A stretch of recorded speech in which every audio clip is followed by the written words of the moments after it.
इस ज्ञान को देने के लिए परमात्मा स्वयं आते हैं। जब हम यहाँ दुखी देखे उस परमात्मा, क्योंकि जिसके बच्चे बेटा बेटी दुखी हो जाते हैं वो माता पिता चैन से नहीं रह सकते। पार ना बसावे वो अलग बात है, लेकिन रो तो सकते ही हैं। तो इसी प्रकार वो पिता हमारे लिए रो रहा है कि ये कहाँ फंस गए जाके इस नकली के, ये भगवान है, हाहाकार मचा हुआ है, एक वर्ष वर्षा ना कर परम पिता, या मर जा सारे तड़प के। तो पुण्यात्माओं, ऐसे लोक में हम रह रहे हैं और निश्चिंत, क्योंकि हमें पता नहीं कि कोई और स्थान भी है जहाँ हम जा सकते हैं और वहाँ जाने की विधि कौन सी है। तो जब तक हम ये ज्ञान प्राप्त नहीं करेंगे कि कौन भगवान है, कहाँ से हम आए हैं, या क्यों मर और जन्म रहे हैं, एक सेकंड का कोई किसी को विश्वास नहीं, क्या बिजली गिर जा किसी ऐसे बसे बसाए घर पे, और बाकी के अपने आप को सुरक्षित समझते हैं। तो बाकी जो शेष सुरक्षित समझते हैं उन्होंने अपना क्या प्रोटेक्शन कर रखा जो उन्होंने नहीं कर रखा था। तो वो प्रोटेक्शन भी दास बताएगा आपको कि कौन सा प्रोटेक्शन करने से आप पर ये घटनाएं नहीं घटेंगी। लेकिन यहां रह जाना भी मूर्खता ही होगी। फिर अब वो समय आ गया है कि हम उस लोक को जा सकते हैं जहां से हम बिछड़े हुए हैं, जहां हमें सब सुविधाएं उपलब्ध हैं, और वो लोक है सनातन परम धाम, यानी सतलोक, सचखंड। वहां जाकर के हम सुखी हो सकते हैं। तो जो प्रसंग चला है कि हम अलग अलग बना दिए इस काल ने, ये अब कलयुग में ही क्यों बनाए, पिछला इतिहास देख लो, कोई अलग मजहब था ही नहीं। जब परमात्मा को पता लग गया कि ये घने दुखी हो गए मेरे बच्चे, अब वो यहाँ इसलिए आना पड़ा क्योंकि यहाँ काल भगवान ने अपने तीनों पुत्रों रजगुण ब्रह्मा, सतगुण विष्णु, तमगुण शिव जी के अंदर एक एक गुण बना के युक्त कर दिए। जैसे मिर्च होती है, मिर्च उस गुण युक्त है, और जब मिर्च का छौंक लगता है रसोई में, किचन में, तो वहां से उसकी निर्गुण यानी निराकार इफेक्ट दूसरे कक्षों में भी होता है, दूसरे कमरों में बैठे हुए सदस्यों को भी होता है, और छींकें आनी शुरू हो जाती हैं। ना चाहते हुए भी, रोकने से भी नहीं रुकती, वो छींकें अपने आप आनी शुरू हो जाती हैं। इसी प्रकार इस काल भगवान ने अपने तीनों पुत्रों को एक एक गुणयुक्त बना दिया। इनकी अलग से राजधानी ऊपर बना रखी है इस ब्रह्मांड में, वहाँ ये रहते हैं, लेकिन वहाँ से इनकी जो तरंग है वो हमें यहाँ आकर प्रभावित रखती है। तो जिस कारण से हम परमात्मा को भूल गए।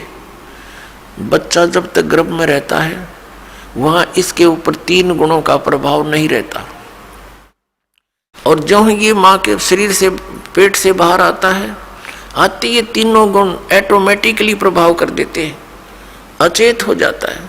इसको नए सिरे से समझाया जाता है, तू कौन है, ये तेरा पिता कौन है, तेरी माँ कौन है, तेरा भाई कौन है। इस तरह की पढ़ाई पढ़ा के काम चलाओ, इसको तैयार करते हैं। फिर परमेश्वर आते हैं स्वयं उस तत्व ज्ञान को प्रदान करने के लिए, और हमें ये बताने के लिए कि तुम यहाँ के वासी नहीं हो, तुम यहाँ काल के भयंकर लोक में रह रहे हो। तो पुण्यात्माओं, ये ज्ञान परमात्मा सतयुग से ही बताना शुरू करते हैं, लेकिन सतयुग त्रेता द्वापर में हम परमात्मा के इस ज्ञान की तरफ ध्यान नहीं देते। कारण क्या है, तो वो कारण बाद में बताएंगे। पहले हम जिस प्रसंग पर चले हैं इसको दोबारा लेते हैं। तो परमात्मा ने देखा कि मेरे बच्चे बहुत बुरी तरह दुखी हो रहे हैं। यहाँ रजगुण के प्रभाव से हम, श्री ब्रह्मा जी रजोगुण के कारण हम संतानों उत्पत्ति करते हैं, विवश हैं, जीव के बस की बात नहीं, चाहे कितनी बात बनावे। इसके आगे खुद शंकर भगवान भी फेल हो गए, जो भगवान की संज्ञा में हम लिया करते थे। ये बाई फोर्स सब क्रियाएं हमसे करवा रहा है। फिर एक दूसरे में मोह ममता, भाई बहन, पति पत्नी में, माता पिता के अंदर, संपत्ति में, ये मोह जो उत्पन्न होता है, ये एक ऐसा अनविजिबल रोप है, ये अदृश्य रस्से बांध रखे हमारे, ये जीव के बस का नहीं से दूर हो जावे। इसको सतीथी बोलते हैं। और तमोगुण से आप परिचित हो, जरा सी बात पर झगड़ा हो जा, लट्ठम लट्ठा गोली चल जा, ना जाने कितने आदमी मर जा। और ये संहार करने में की सेवा इसको दे ही रखी अपने पुत्र को, काल भगवान ने शिव को, तमोगुण शिव को। तो पुण्यात्माओं, परमात्मा जब वहां आए, उन्होंने देखा कि मेरे बच्चे बहुत बुरा हाल हो रहा है, और ऊपर से इसने क्या बना रखा है कि इसको एक श्राप लगा हुआ है। किसको? ब्रह्म को। इसने सतलोक में एक गलती की थी। इस दुर्गा को, जिसको देवी कहते हैं, आदि माया भी कहते हैं, इसने बदतमीजी की थी इसके साथ, और इसने, दुर्गा ने काल भगवान के पेट में ये चली गई थी सूक्ष्म रूप बना के। इसने इसके साथ बदतमीजी की थी, इसके साथ बलात्कार करने की कुचेष्टा की थी, और बार बार समझाने से भी नहीं माना था। तो अपनी इज्जत की रक्षा के लिए देवी ने इसके पेट में शरण ली थी, और वहाँ से फिर पुकार की थी। एक लंबी कहानी है, सृष्टि रचना में बताएंगे, लेकिन हम आज का सत्संग उद्देश्य कुछ और है, इसलिए इसको लंबी कथा ना बनाएंगे। तो वहाँ इसको श्राप लग गया था, परमात्मा ने उस दुर्गा को इसके पेट से निकाला था, और फिर इसने उसको अपनी पत्नी के रूप में स्वीकार किया था। उससे यहाँ ये सब काल की व्यवस्था प्रारंभ हुई। 3 पुत्र उत्पन्न हुए सबसे पहले, इन दोनों के संयोग से, दुर्गा और इस ब्रह्म, काल रूपी ब्रह्म से रजगुण युक्त ब्रह्मा, सतगुण युक्त विष्णु, तमगुण युक्त शिव। जब हम यहाँ पर दुखी बहुत हो गए, हाहाकार मच गई, इसको एक श्राप लगा हुआ है कि 1 लाख मानव शरीरधारी प्राणियों को नित आहार करेगा, और 1.25 लाख की उत्पत्ति प्रतिदिन करेगा। जिस कारण से इसने हम सबको मानव शरीर दिया है अपने खाने के लिए, हमसे संतानों उत्पत्ति करवाता है बाई फोर्स, और फिर स्वयं खाता है। और इसकी व्यवस्था इसके 3 पुत्र कर रहे हैं। इन ब्रह्मा विष्णु महेश जी को भी ये मालूम नहीं ये हो क्या रहा है। यदि इनको ये विश्वास हो जाए कि तुम्हारे कारण ये सब कुछ ये हो रहा है, तो ये भी सरेंडर कर देंगे, लेकिन इनको विश्वास नहीं हो पा रहा। परमात्मा ने आकर भी इनको समझाने की चेष्टा की थी, पर काल के दबाव से इन्होंने स्वीकार नहीं किया था। इसको मानव शरीर धारी प्राणियों के सूक्ष्म शरीर को तपस्या पर भून कर खाता है ये उनको, यानी मनुष्य के पूरे जीवन में जो भी ये प्राणी खाता है, पीता है, व्यसन करता है, उसका सूक्ष्म अंश सूक्ष्म शरीर के अंदर लिप्त हो जाता है। फिर वो आसानी से नहीं निकलता वो गंध। उसने एक व्यवस्था बना रखी है, एक तपस्या बना रखी है, कुकर। उस कुकर में डाल देता है और उनको तब तक उबालता है जब तक उनसे वो गंध ना निकल जा। जीव मरता नहीं, लेकिन वहाँ जब उबालता है बुरी तरह तड़पते हैं, बुरा हाल कर लेते हैं। और उसने टाइम फिक्स कर रखा, उसके बाद फिर वो अपने आप वहाँ से खोल देता है कुकर को, यानी उसकी शब्द शक्ति से वो कुकर खुलता और बंद होता है, यानी वो प्राणी उड़ जाते हैं आकाश में और उनसे निकले हुए गंध को ये आहार करता है। आप देखते हैं किसी भी समाज यानी धर्म को देखिएगा, मनुष्य का जो आहार है वो कितना उत्तम दे रखा है। यहाँ पर गेहूं है, चावल है, घी है, शक्कर है, बूरा है, दूध है, दही है, काजू, किस्मत, सेब, संतरे, मेवा है, फल है, कितने सुंदर। इन सब को त्याग के मांस खाना प्रारंभ कर देता है इनको सबको त्याग कर ये हुक्का बीड़ी बना लिए ठूठे, इनको पीता है। बताइए क्यों पीता है? क्योंकि ये काल मन रूप में सब में विद्वान हो गया और इसने ही ये सब क्रियाएं करवानी है ताकि इसका चटपटा आहार बने और जिससे इसका जो भोजन है वो स्वादिष्ट बन जावे। हमें वह भून कर खाता है, जीव मरता नहीं। अब यहाँ आपके मन में एक शंका उत्पन्न होगी कि भाई इसको श्राप दिया किसने? हमारे पिता ने, परम पिता ने, सतपुरुष ने, कबीर देव ने। तो फिर यहाँ भी शंका उत्पन्न होगी क्योंकि अभी तक ये तत्व ज्ञान आपने सुना नहीं। बाकी जो ज्ञान आपने परंपरागत सुने हैं उनमें आपको कोई डाउट रहा नहीं, चाहे वो कैसे भी हों। और ये नया ज्ञान सुनते हैं तो ढेर सारी शंकाएं मन में उत्पन्न हो जाती हैं, स्वाभाविक है। अब आपके मन में ये आवेगा कि तो फिर भगवान ने इसको श्राप दे ही दिया, वो श्राप ही नहीं देना चाहिए था। पुण्यात्माओं, आप देखते हैं 84 लाख प्रकार की योनियां, कीटाणु, ये जीव जंतु, पशु पक्षी, इसने योनियां बना रखी हैं। यदि परमात्मा इसको ये श्राप नहीं देता तो ये मानव शरीर नहीं देता आपको, और मानव शरीर नहीं देता तो आप कभी भी स्वदेश नहीं जा सकते थे। अब मानव शरीर का इसलिए इसको श्राप देना पड़ा कि ये मनुष्य शरीर पाओगे तो इनको मैं अपने निज घर की जानकारी, खबर पहुंचा सकता हूं, और ये तो दुख पावेंगे क्योंकि इन्हें गलती कर दी, इस नालायक के साथ चले गए, कुत्ते बन के, गधे बन के, सुअर बन के, कैसी दुर्गति हमारी हो रही है। तो पुण्यात्माओं, परमात्मा का जो ये अध्यात्म ज्ञान है ये बिल्कुल सत्य है।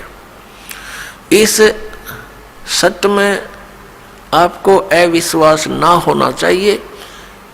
अविश्वास की जो ना गुंजाइश दास छोड़ेगा नहीं।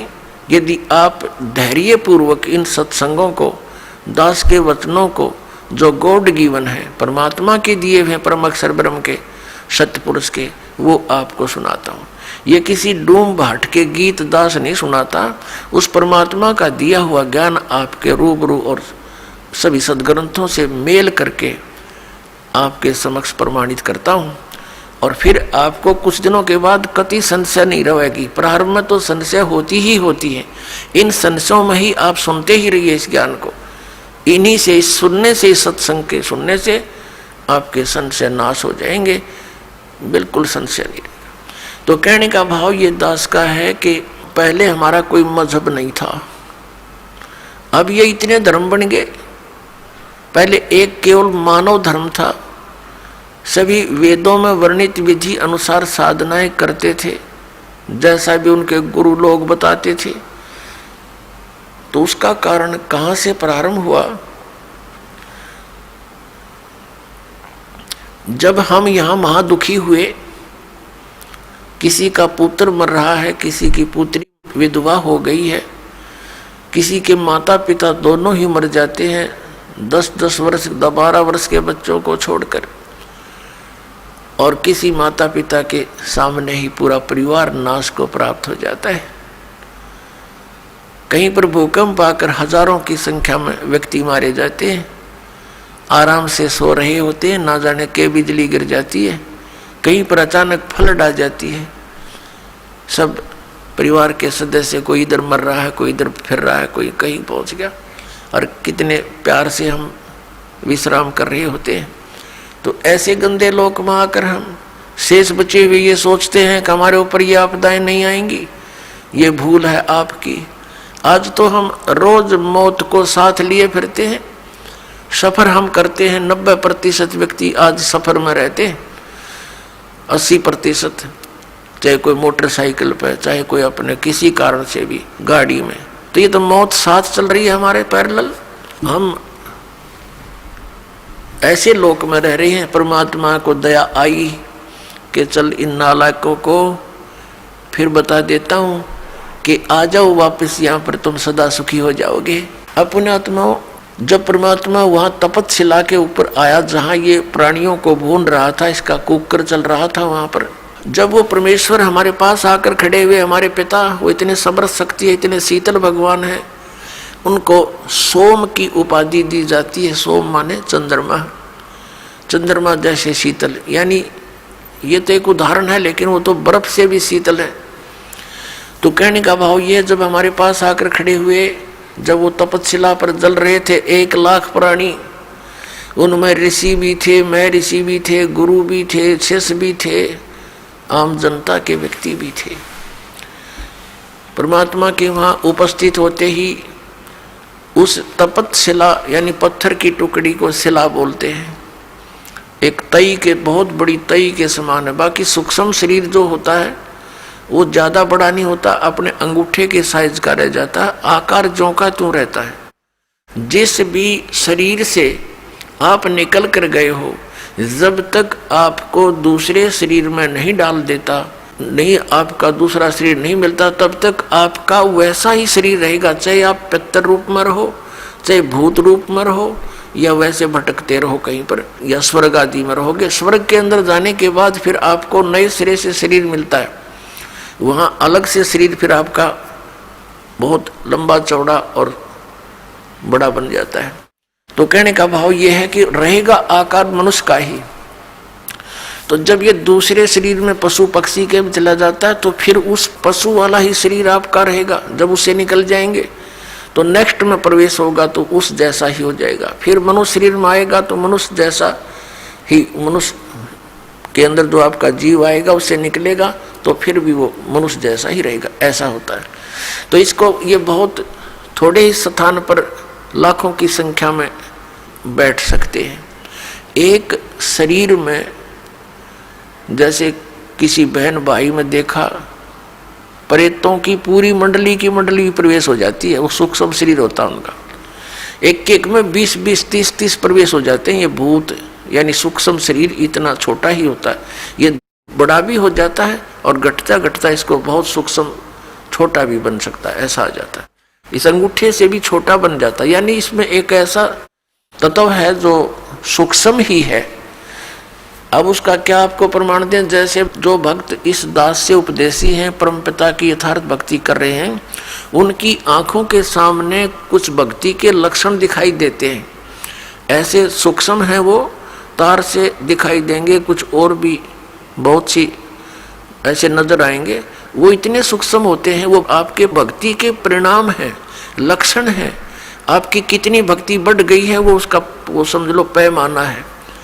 और वो इतना सूक्ष्म है कि आप जैसे बस में बैठे हो या गाड़ी में बैठे हो अपनी कार में, और शीशा बंद हो, उस ग्लास से देख रहे हो तो शीशे के बाहर भी दिखेगा आपको, यानी शीशे को भी पार कर जाता है। और अंदर देखोगे तो यहाँ निकट से निकट भी बहुत छोटा भी हो जाता है। तो इस टाइप का सूक्ष्म शरीर होता है जो यहाँ की दूरबीन सूक्ष्मदर्शी या फोटो कैमरे में नहीं आ सकता। वो सूक्ष्म ऐसा होता है शरीर। तो पुण्यात्माओं, कई भक्त, कई बहन भाई चिंतित हो जाते हैं। दास बहुत बार समझाने की चेष्टा करता है, ध्यान रखा करो, एक दूसरे को बता भी दिया करो। अगर कोई इस शंका में हो कि मेरी आंखों के सामने पता नहीं क्या दिखता है, डॉक्टर के पास गया, डॉक्टर कहने लगा ऑपरेशन करवा ले, और डॉक्टरों के पास क्या है, ऑपरेशन करवा ले, वह धुंधला दिखे, धुंधला नहीं दिखता वो हम देखेंगे ऐसे जैसे कोई मच्छर सा घूम रहा है, कोई मक्खी घूम रही है, ऐसे काले काले से कुछ और तरह के भी। वो तो जैसी जिसकी भक्ति बढ़ती चली जाएगी, वो आपकी भक्ति का पैमाना जैसा अंजन आंजिए चश्मों में दिखंत, जैसी भक्ति करेगा तेरी आंखों के सामने आपको अपनी भक्ति की कमाई दिखने लग जाएगी। ये आपका एक वो होगा, भक्ति का पैमाना होगा।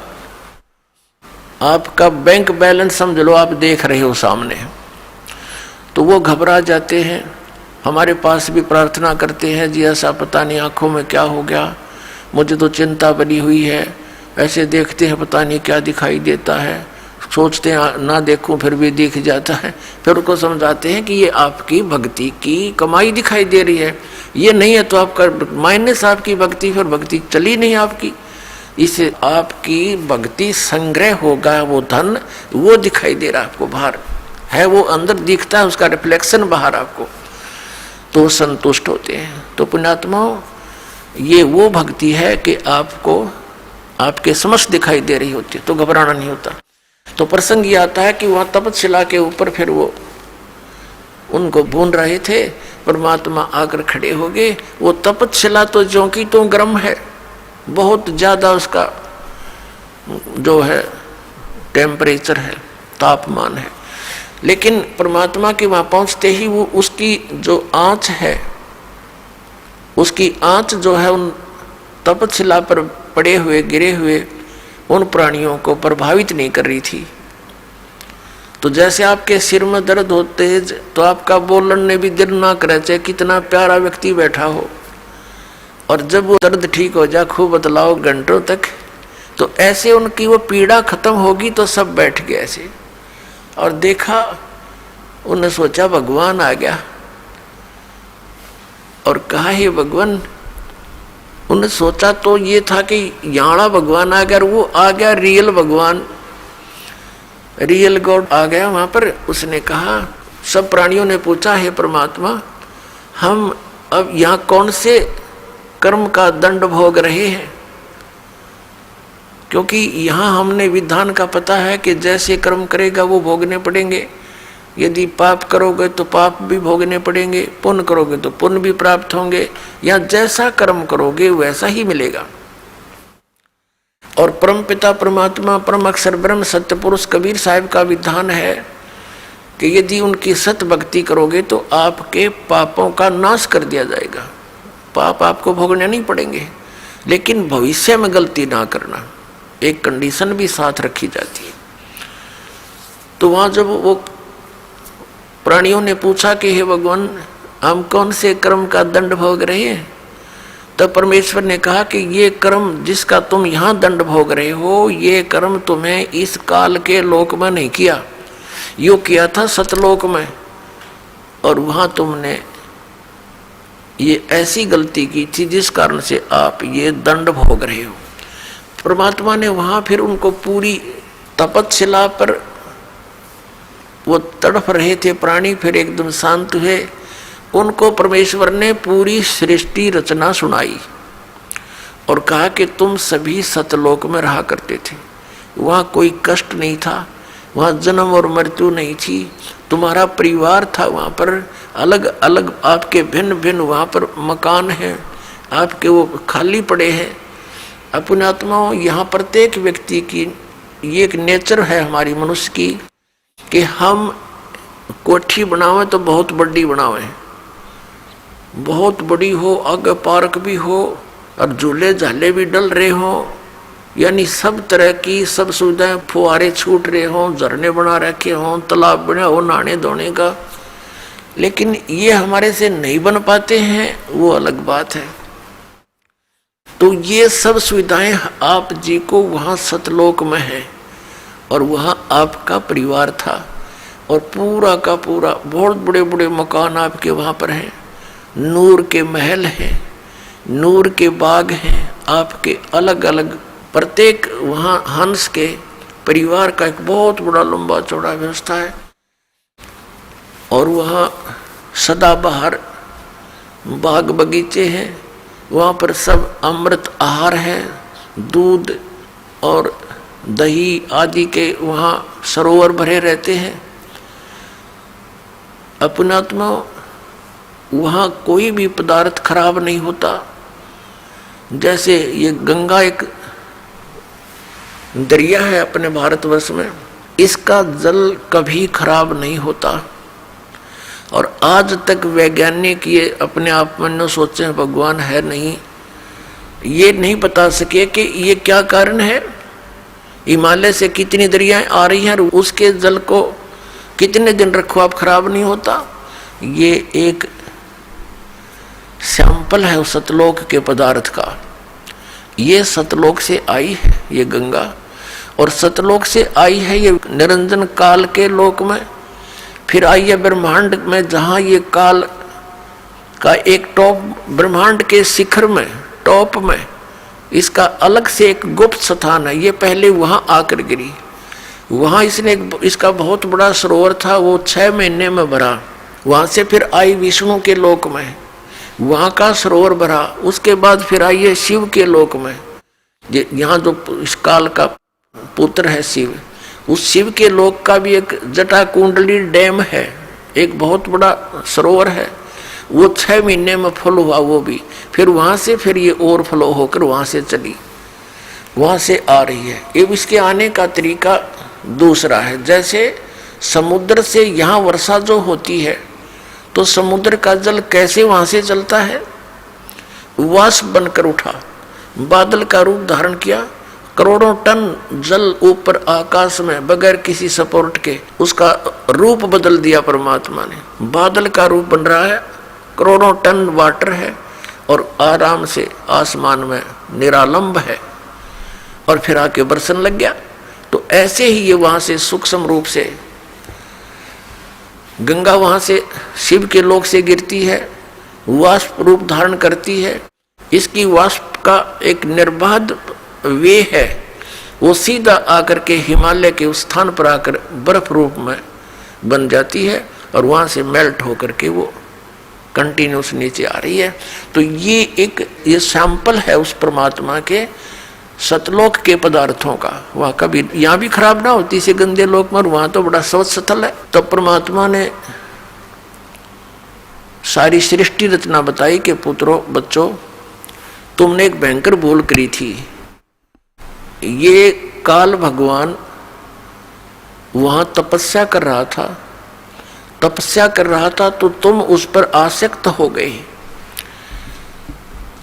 और वो तपस्या कर रहा था कि मुझे अलग स्थान चाहिए। सत्ययुग तप इसने एक किया, उसके प्रतिफल में परमेश्वर सत्य पुरुष ने, कबीर साहिब जी ने इसको 21 ब्रह्मांड प्रदान कर दिए। तप से राज्य प्राप्त होता है। इसने फिर सत्ययुग तप किया। फिर परमात्मा ने पूछा कि तू क्या चाहता है। इसने कहा जी भगवान मुझे कुछ कंस्ट्रक्शन करने की सामग्री दे दो, मटेरियल दो। ये ब्रह्मांड 21 ब्रह्मांड तो ऐसे हैं जैसे खाली प्लाट पड़े हो। परमात्मा ने इसको 5 तत्व और 3 गुण प्रदान कर दिए कि ले तू अपना खेल ले खिलौना तो है। इसने सोचा कि कंस्ट्रक्शन भी कर लूंगा, मकान बना लिया प्लाट में, फिर मैं अकेला इनमें करूंगा क्या, मेरे साथ कुछ प्राणी भी होने चाहिए। इसने फिर तप शुरू किया। तब इसने क्या मांगा कि भगवान मुझे कुछ जीव दे दो। 64 युग जब तप कर लिया, परमात्मा ने पूछा कि अब क्या चाहता है, 2 मांगा तुझे मैंने दे दिया। तब इसने कहा कि परमात्मा कुछ आत्माएं दे दो, मेरा अकेले का दिल नहीं लगता। तब परमेश्वर ने कहा था देखो भाई, तेरे तप के बदले में और कोई प्लाट चाहिए ले ले, लेकिन ये आत्मा मेरी अंश नहीं दूंगा, क्योंकि ये सब मेरे ही शरीर से उत्पन्न हुई है, मेरे वचन से उत्पन्न हुई है, मेरे बच्चे हैं। अपने आत्मा जिसका लाग वो जाने। जैसे इन बहनों से पूछ कर देखो, पिता में भी ममता इतनी नहीं बनती बच्चों में जितनी माँ में बनती है। एक बहन को एक बच्चा हुआ, उसके ना हाथ ना पैर ना सिर, एक रसोड़ी सी, और थोड़ी देर तड़फा और खत्म हो गया। उसके लिए भी बुरी तरह रो रही है, टक्कर मार मार के, हाय मेरा बच्चा, हाय मेरा बच्चा। अब इसी प्रकार हम परमात्मा के बॉडी से निकले हैं, उसके वचन से। और पुण्यात्माओं, जो ये लोग कहते हैं, कुछ दिग्भ्रष्ट व्यक्ति आचार्य पद प्राप्त करके, गुरु पद प्राप्त करके इन्होंने ठेका ले रखा है जनता को गुमराह करने का और शास्त्र विरुद्ध ज्ञान बताने का। ये कहते हैं जीव ही परमात्मा है और अस्तित्व है ही नहीं। अब जैसे ये साथ में उदाहरण भी लेते हैं तुलसीदास कृत रामायण की चौपाइयों का। गोस्वामी तुलसीदास जी ने भी कहा है कि ईश्वर अंश जीव अविनाशी। ईश्वर का अंश है ये जीव, लेकिन ये है अविनाशी। अब अविनाशी की रचना अविनाशी ही होती है। तो परमात्मा का अंश है ये जीव, उसने अपने वचन से सभी आत्माओं को रचा था। तो कितनी ममता है उस परमात्मा की आपके अंदर। आप तो समझ नहीं सकते इस बात को, क्योंकि आपने यो ज्ञान कदे सुना है नहीं। यदि सतलोक और सचखंड की महिमा सुनाने वाले ये नकली पंथ थे, ये राधा स्वामी और ये सच्चा सौदा वाले और ये जय गुरुदेव वाले और ये निरंकारी जनोद वाले, ये सारे नकली थे। न कख नहीं पता सतलोक और सचखंड का। ये काल प्रेरणा से काल ने पहले भेज दिए थे कि इतना रोड़े रड़ा दूं उस सतलोक और सचखंड के ज्ञान को कि कोई सच्चाई बताने वाला आवे सतलोक तय तो इनका पल्ला पड़ा ही नहीं, कुछ भी इनके गले उतरे नहीं।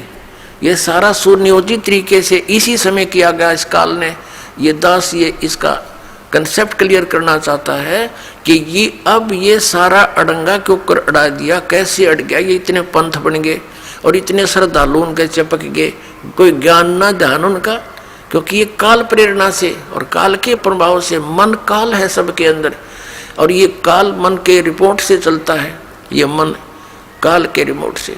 और तो ये सब फटाफट वहाँ भेज दिए, वो धक्के मारन ये हंगे जावा उड़े और हम यहाँ पलका बिछाए बैठे हैं, सारी सुविधाएं देते हैं, यहाँ नौके ना वहाँ के दे रहा है, वहाँ से भर ली जोड़ी तुमने। कोई 20 वर्ष धक्के खा के, कोई 30 वर्ष धक्के खा के नास्तिक होने के कागार पे पहुँच गया मानो। तो परमात्मा ने कहा कि भाई ये मेरी आत्मा है, ये मैं नहीं दे सकता तेरे को किसी कीमत पर भी, ना तेरी किसी जपते ना तपते। फिर मालिक को पता था कि हम उस लोक में रहने योग्य नहीं रहे थे। क्यों नहीं रहे थे? क्योंकि जब ये तपस्या कर रहा था ये एक पैर पे खड़ा था और हम इस पर आसक्त हो गए। देख कितने दिन हो गए इसको यहाँ खड़े रहे, ओहो, यानी हमारी इसके अंदर एक कसक बन गई, ये एक बुराई हमारे घर कर गई। हमने अपने पिता से, अपने मालिक से हृदय हटा दिया और इसके अंदर जोड़ दिया।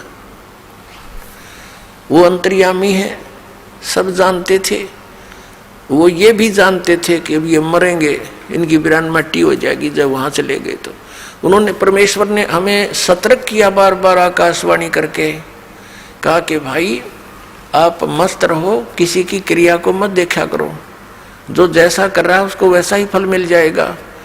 मत देखो इसके इस ड्रामेबाजी को। हम ऊपर से तो सावधान हो गए, अंदर से कसक नहीं गई और इतनी प्रबल कसक होगी कि हम एक बंधन में बंध गए इसके साथ, ममता से, मोह से। परमात्मा अंतर्यामी है, वो जान गए कि ये गए काम तय। तो फिर परमात्मा ने कहा कि भी एक बात सुन। अब परमेश्वर ने यह भी सोचा कि जहां अगर ये रहेंगे तो औरों को भी खराब करेंगे, इसके साथ जाने में ही यहाँ का हित है। जैसे पुण्यात्माओं, एक सेब विक्रेता है, सेब, और उसको कितनी प्यारी है वह सेब, एक सेब मानो 10 रुपए की होती है, और उन टोकरे में सेब के ढेर में एक सेब भी उसको खराब नजर आती है, तुरंत निकाल कर बाहर फेंक देता कूड़े में, कहीं नोरा ने भी फेंक खराब करेगी।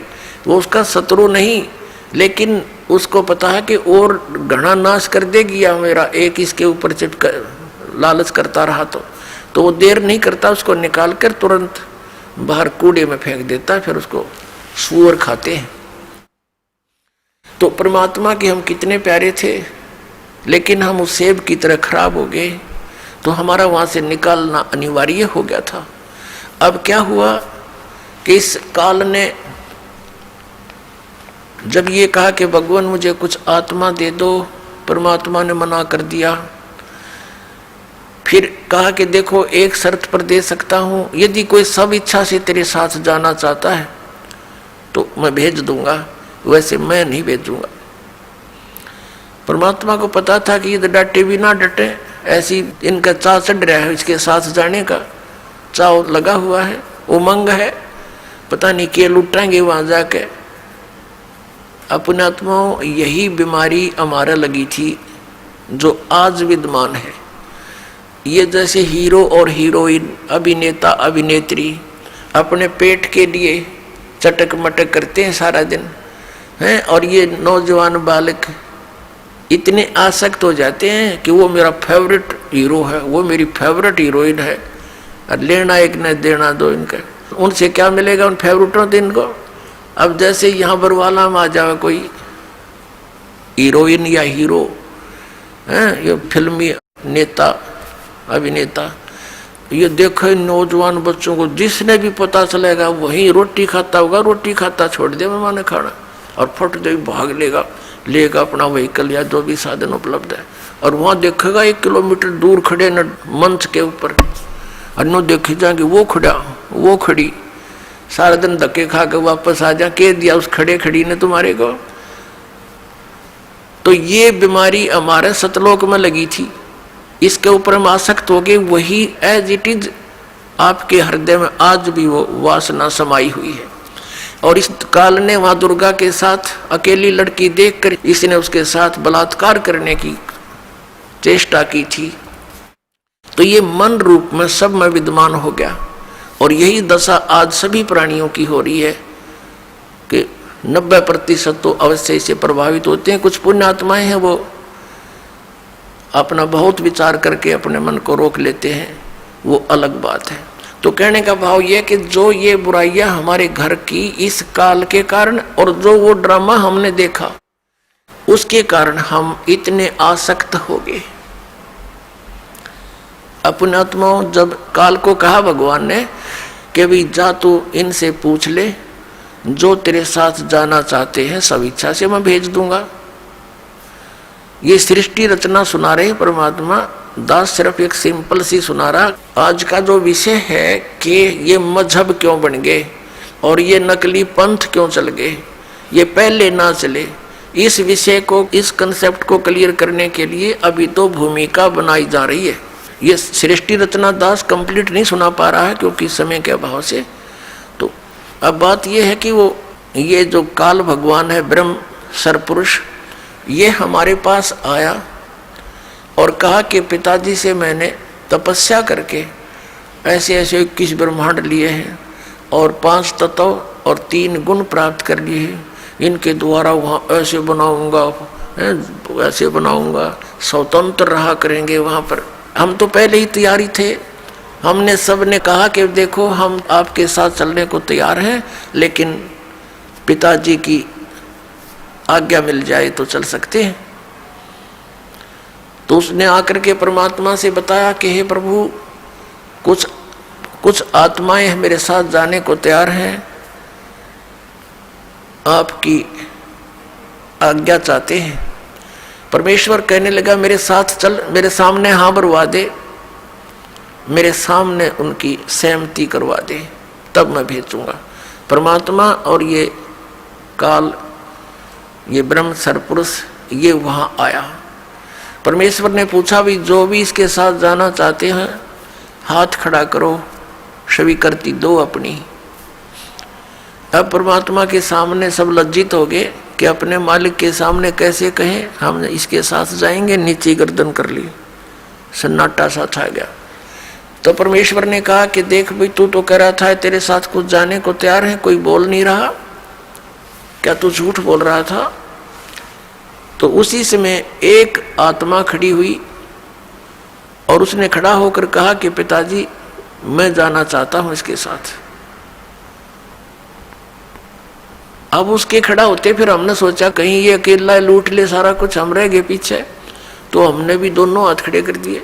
हम भी जैसे क्लास में बच्चे होते हैं ना, एक टीचर प्रश्न पूछता है तो डरता डरता पहले 1-2 हाथ खड़ा करा कर, फिर सोचे कदे हमने पिटाई हो जा, हम भी करते, किसी ने कुछ नहीं आता वो भी हाथ खड़ा कर दिया करें। तो ऐसी दशा होगी हमारी। परमेश्वर ने कहा भी ठीक है, जो भी तेरे साथ जाने की इच्छा रखते हैं इन सब के नंबर मेरे पास हैं, आप जाओ अपने ब्रह्मांड में। ये 21 ब्रह्मांड पहले सतलोक के अंदर ही थे। जैसे दिल्ली के प्रधानमंत्री जी अपने पुत्र को कोई प्लाट दे दे बाहरी दिल्ली गांव में, यानी हरियाणा या इधर राजस्थान के बॉर्डर पे, ऐसे ये प्लाट वहां दे दिए थे इसको 21 ब्रह्मांड, ये वहां घूम रहे थे खाली। तब परमात्मा ने कहा ठीक है भाई तू जा अपने प्लाटों में, मैं भेजूंगा इनको, अपने हिसाब से भेजूंगा, ऐसे नहीं, मेरा विधि अलग होगी तेरे साथ भेजनी। तो उन सभी आत्माओं को जो वहां पर नर आकार थे, सूक्ष्म बीज रूप बना दिया। परमात्मा जो चाहे सो कर ही। पुण्यात्माओं, अभी तक हम खासकर इस कलयुग के इस थोड़े से दौर में भगवान के अध्यात्म मार्ग से कोसों दूर हो चुके हैं। यदि कोई भगवान की लीला सुनाता है, हमें अटपटी सी लगती है, हम उसको स्वीकार करने को तैयार नहीं होते। हमारे स्वीकार ना करने से भगवान की महिमा या वो लीलाएं झूठी नहीं हो सकती। जैसे जब हम छोटे छोटे थे उस समय क्या देखा करते थे, ऐसे तगड़े तगड़े बूढ़े बुजुर्ग, और उनके विषय में बताया करते थे ये 5 मन 40 किलो का 1 मन होता है, यानी 200 किलोग्राम वजन को सिर पे रखकर, और लकड़ी की सीढ़ियाँ, खड़ी सीढ़ियाँ होती थी, खड़ी लकड़ की, एक तो पौड़ी होती हैं ऐसे जो वो खड़ी पौड़ी होती थी, और छत पर मिट्टी डालते होते थे, कच्ची मिट्टी छत देते थे नए मकान में। कहते हैं ये 200 किलो वजन को उसके बड़े बड़े टोकरे होते थे, झाले बोला करते उनको, उसको भरकर इसके सिर पर रख देते थे इनके, और ये ऊपर चढ़ के और वहां डाल आते थे। अब ये बात और 100 साल के बाद अगर कोई कहेगा ना, उसने मूर्ख बताया करेंगे, हम आंखों देख रखे, क्योंकि और 100 साल में तो देख लो इब कोई 10-50 किलो वजन ठानी आदमी नहीं रह रहा, और आने वाले 100 साल में तो इतनी प्योद रह जाएगी, और 10-12 किलो ठानिया व्यक्ति नहीं पाओगा, ऐसी स्थिति आ जाएगी इस प्राणी की। इतना घट गया हमारे सतर, प्रदूषण के कारण शरीर की शक्ति लॉस होती जा रही है। और इससे और पीछे जाए तो और तगड़े तगड़े व्यक्ति थे, भीमर की कथा हम सुने तो कोई ना सिर गले उतरती, और वो सच्ची थी सारी। ये तो ही एक बल के आधार से, एक आध्यात्मिक बल अलग होता है। अगस्त ऋषि जी ने 7 समुद्रों को एक ही घूंट में ऐसे चुलू उठाई थी और ऐसे पी लिया था, खाली हो गया था ये बिल्कुल।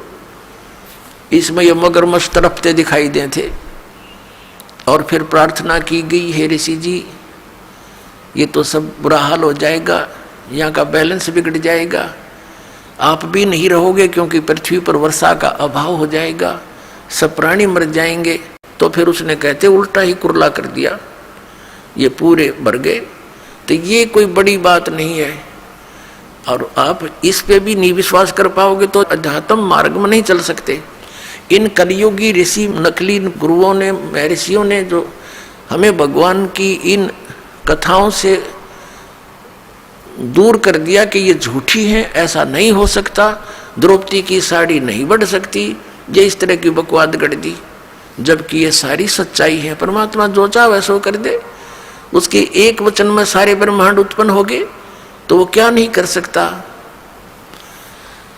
तो अध्यात्म मार्ग में पुण्यात्माओं अविश्वास नहीं चलता, और पहले हमारे पूर्वजों को अविश्वास नहीं था, और उस अविश्वास का और ब्लाइंड फेथ था उनका भगवान में और उन गुरुओं में, तो उन्होंने दुरुपयोग किया नकली ऋषि, महर्षि, गुरुओं ने, ये वर्तमान के कलयुग क्या ने, कि उनके ब्लाइंड फेथ को कि जो गुरुजी बोल रहे हैं वो सारी सच्ची होती हैं, हमने ब्लाइंड फेथ किया, और जो मार्ग उन्होंने बता दिया हमने ये सोचकर ग्रहण किया कि ये हमारे सदग्रंथों से ही पढ़कर सुनकर वहीं से इन्होंने ज्ञान दिया। तो इन्होंने सब मिसगाइड कर दिया, वो सब दंत कथा सुना दी, और भक्ति विधि शास्त्र अनुकूल ना रहने से हमें प्रभु परमात्मा से मिलने वाली सहायता बंद होगी। तो अब हम ये सोचते हैं कि ऐसा कभी हो ही नहीं रहा, हम सब कुछ कर रहे हैं। अब आप इस मार्ग पर लगोगे, जो दास आपको मंत्र देगा, आप सतभक्ति करोगे सच्ची नियत, फिर देखना आपके कि क्यों होगा, फिर आपको विश्वास होने लग जाएगा कि परमात्मा सब कुछ कर सकता है। आपको देखो, जैसी आपकी श्रद्धा और भक्ति बढ़ती चली जाएगी उतना ही मालिक आपके निकट आओगा। और परमात्मा की पावर से तो कुछ भी हो सकता है। अब जैसे एक जैक होता है, जैक इतना को सब सारा लोहे का जुगाड़ सा, जिसने उसके फंक्शन का ना पता हो और कोई ये कहे कि ये जैक 250-300 क्विंटल यानी 3-4 टन के ट्रक को इंक्लूडिंग उसके वजन, उसके वेट के, और वो इतना ऊंचा उठा दे 1 फुट, तो कैसे जच्चा किसी व्यक्ति का जच्चा, या जिसने उसका फंक्शन का ना पता हो और उसने लगा के देखो 2-4 पे घुमा दे, इतना ऊंचा उठा दे, सारे के सारे ने चाहे बजरी का भरा हो सारा वो ट्रक और ऊपर उठा दे वो। तो ऐसे परमात्मा की वो वर्ड पावर है, यानी उसकी शब्द शक्ति है। वो सारे ब्रह्मांडों को उठा के छोड़ दिया और उस शब्द शक्ति से चल रहे हैं, घूम रहे हैं, अपनी अपनी क्रिया कर रहे हैं। वो जैक है परमात्मा का, ये समझो।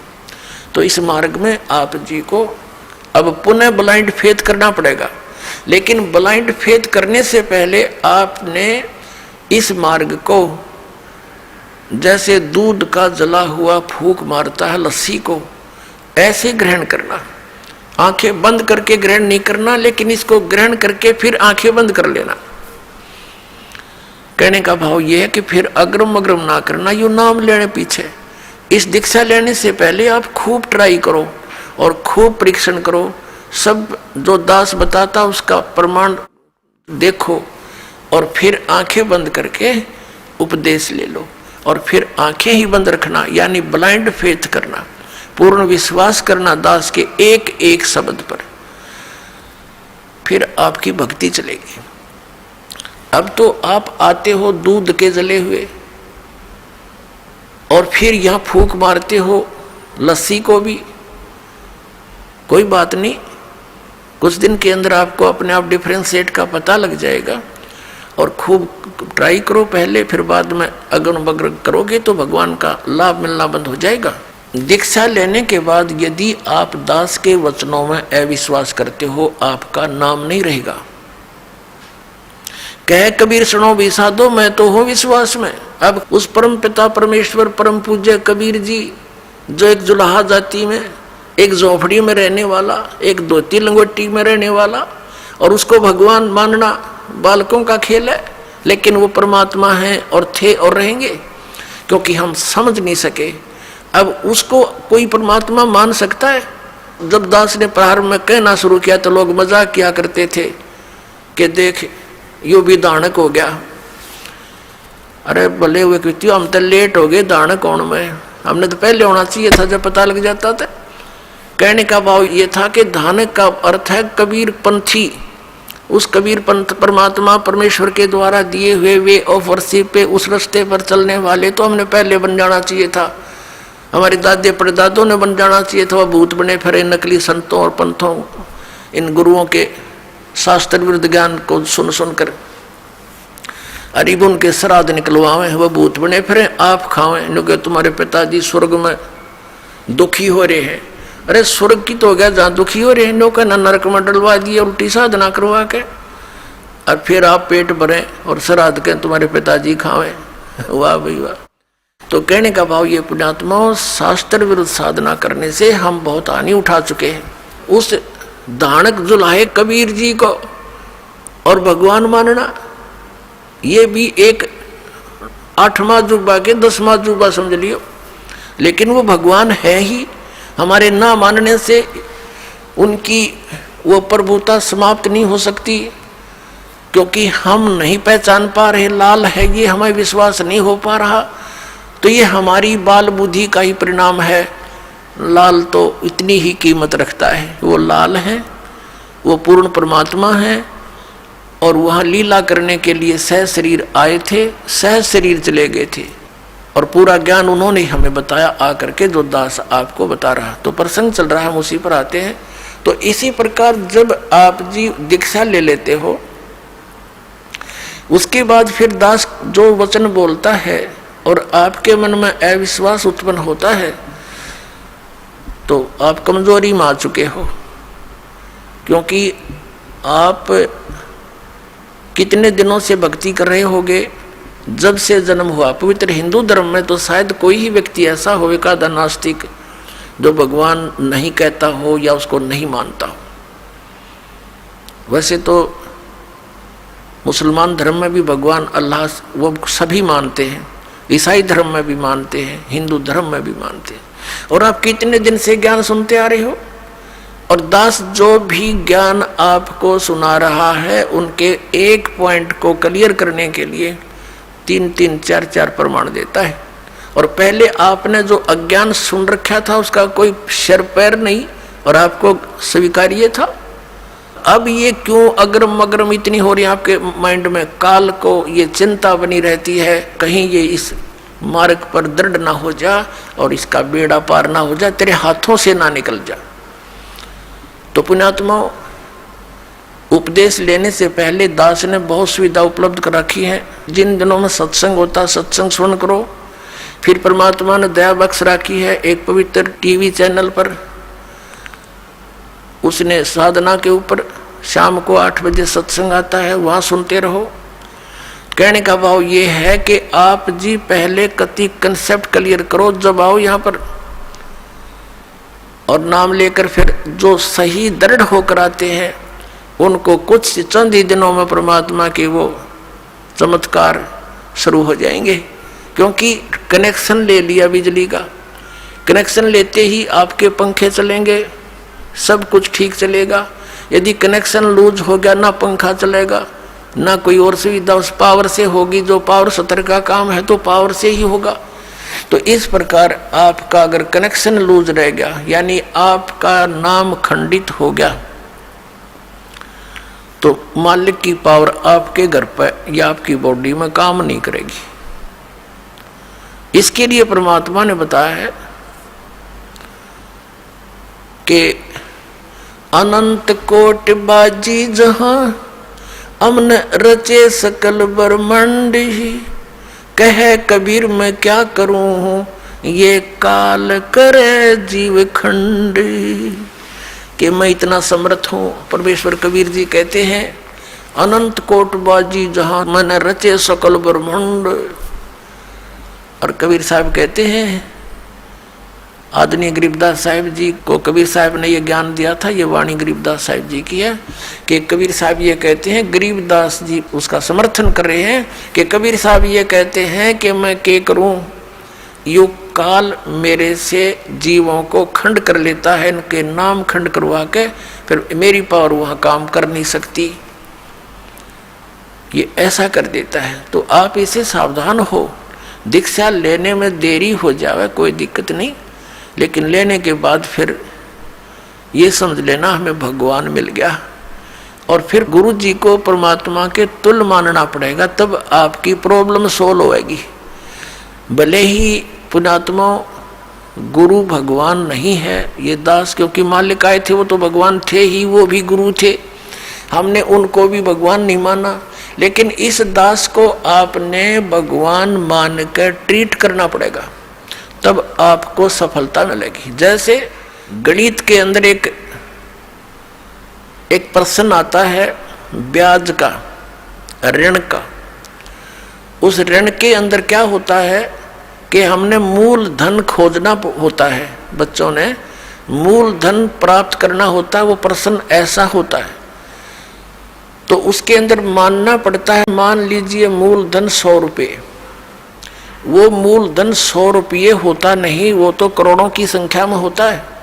लेकिन वो करोड़ों की संख्या की राशि वाला मूल धन हमें तभी उपलब्ध होगा जब हम 100 रुपये को मूल धन मान लेंगे। अब समझदार को संकेत बतेरा, भले ही ये दास भगवान नहीं है, लेकिन उस मूल धन को पाने के लिए यानी मूल मालिक को पाने के लिए आपने गुरु जी को एज ए गॉड ट्रीट करना पड़ेगा। यूँ समझ ले कि मेरे सामने आज वो परमात्मा आ जाते हैं। इस दास के स्थान पर परमात्मा स्वयं भी आए थे। आज से 600 वर्ष पहले 120 वर्ष तक हमारे डले खाकर चले गए, हमारी गालियां खाकर चले गए, जूते खाकर चले गए। क्योंकि जिस बाप का बेटा शराब पी रहा हो और पिता जाकर उसको कहता महफिल में बेटा आजा तू ना नाश करे, तो वो झगड़ा कर देता है पिता के साथ, हाथापाई भी कर देता है, एक तरह मेरी बेइज्जती कर दी, क्योंकि होश में है नहीं, नशे में है। तो हमने यहाँ काल के इस झूठे रंग की भांग पी रखी है। कबीर ये माया अटपटी सब गट आन अड़ी, और किस किस न समझाऊं या कुआ भांग पड़ी।